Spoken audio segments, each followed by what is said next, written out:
সম্মানিত দর্শক এবং শ্রোতাবৃন্দ, আমি যশোরী আপনাদের সকলকে জানাই আসসালামু আলাইকুম ওয়া রাহমাতুল্লাহ। ইদানিং আমরা আমাদের দেশের একজন বক্তা হুজুর মুফতি আমির হামজা সাহেব, তিনি জামাতের প্রোডাক্ট আমরা সবাই জানি, ডাক্তার শফিকুর রহমানকে জিন্দা ওলি বলেছেন। কতটা হাস্যকর হলে এই কথাটি নাগরিক হিসেবে আমাদেরকে শুনতে হচ্ছে। কখনো কি আপনি আমি চিন্তা করেছি এই কোরআনের 2 নম্বর সূরা আল বাকারা এর 257 আয়াতে আল্লাহ কি বলছেন? আসুন আমরা একটু জেনে নিই। আল্লাহু ওয়ালিয়ুল্লাযীনা আমানু ইউখরিজুহুম মিনায-যুলুমাতি ইলান-নূর ওয়াল্লাযীনা কাফারু আউলিয়াউহুমুত তাগুত ইউখরিজুনাহুম মিনান-নূরি ইলায-যুলুমাত উলাইকা আসহাবুন নার হুম ফিহা খালিদুন। আল্লাহ তাদেরই অভিভাবক যারা আল্লাহকে মেনে চলে। তাদেরকে আল্লাহ অন্ধকার মতবাদ থেকে বের করে আলোর মতবাদে নিয়ে আসেন। আর যারা অবিশ্বাসী, আয়াত গোপনকারী কাফের, তাদের অভিভাবক হচ্ছে শয়তানি চক্র তাগুত। ওরা তাদেরকে আলোর মতবাদ থেকে বের করে অন্ধকার মতবাদের দিকেই ঠেলে নেয়। এরাই অগ্নিবাসী হয়ে তার মধ্যে চিরস্থায়ীভাবে বসবাস করে। এখন ডাক্তার শফিকুর রহমান একজন জিন্দা ওলি, এটি মুফতি আমির হামজা সাহেব বললেন। কি বলেছেন? যদি আপনারা জিন্দা ওলি দেখতে চান তাহলে জামাতের আমিরকে দেখে নিন, ডাক্তার শফিকুর রহমানকে। এই ওহিটা উনি কোত্থেকে পেলেন? আল্লাহ তাআলার কাছ থেকে? নিশ্চয় আল্লাহ তাআলার কাছ থেকে এমন ওহি আসবে না।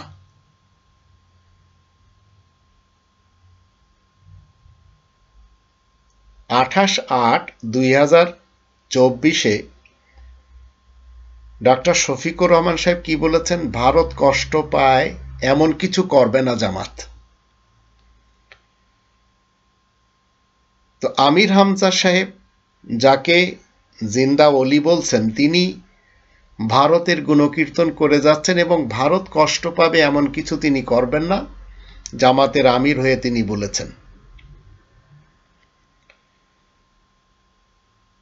এখন আমরা যারা রবের শান্তির রাজ্যে বসবাস করে চলেছি, আমরা কখনো কি চিন্তা করেছি যে এই যে জামাত, এই জামাত শিবির আমাদের দেশে কতটা ক্ষতি করেছে? জামাতের ইতিহাস বলছে কখনো ভারতীয় উপমহাদেশে সঠিক রাজনীতি এরা করতে পারেনি। পাকিস্তানে হোক, বাংলাদেশে হোক, ভারতে হোক, আবার সেই যুগের পশ্চিম পাকিস্তান এবং পূর্ব পাকিস্তানে। এরা 1947-এও পারেনি, 1971-এর পূর্বেও পারেনি, 1971 থেকে আজ 2024 সাল, সব জায়গায় এরা ব্যর্থ। এরা 71 সালেও এদের একটি কালো অধ্যায় রয়েছে। আবার 86 সালে যখন আমরা দেখি, আবার 1995, 1996 এরা আওয়ামী লীগের সাথে নির্বাচন করেছে, আবার তত্ত্বাবধায়ক সরকারের জন্য আওয়ামী লীগের সাথে থেকে আন্দোলন করেছে। আবার 2001 সালে আবার মুনাফিকিনদের মতো গড়িয়ে চলে গেছে বিএনপির সাথে থেকে সরকার গঠন করেছে।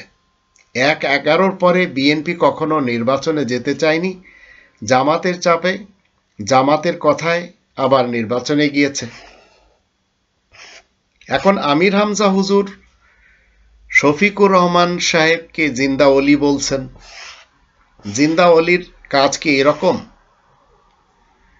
আওয়ামী লীগ যে অত্যাচার, গুম এবং খুন করেছে ভারতের সহায়তায়, এবং জামাতের নেতাদের যেভাবে ফাঁসিতে লটকে দিয়েছে, এখন ডাক্তার শফিকুর রহমান সাহেব বলছেন ভারত কষ্ট পাবে এমন কিছু তিনি করবেন না। মানে কি? এখন থেকেই চাটুরিকতা শুরু হয়ে যাচ্ছে। আওয়ামী লীগ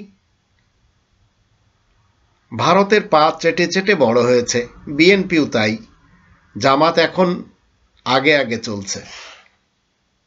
তাহলে আপনারা একটু চিন্তা করে দেখুন, ইনি যদি জিন্দা ওলি হন তাহলে এই কথাগুলি আমরা কোথায় রাখবো? এবং কোনোভাবেও কি আমরা মুফতি আমির হামজা, যিনি জামাতের প্রোডাক্ট, ওনার কথা মেনে চললে কি সত্যি আমরা কোরআনের পথে আসবো? কোনোদিন না। তো এইভাবে এরা জাতির মগজ ধুলাই করে, যখন সুযোগ পায় সেই সুযোগটা ওরা ওদের জন্য কাজে লাগায়। তো এদের থেকে আমাদের সাবধান থাকতে হবে।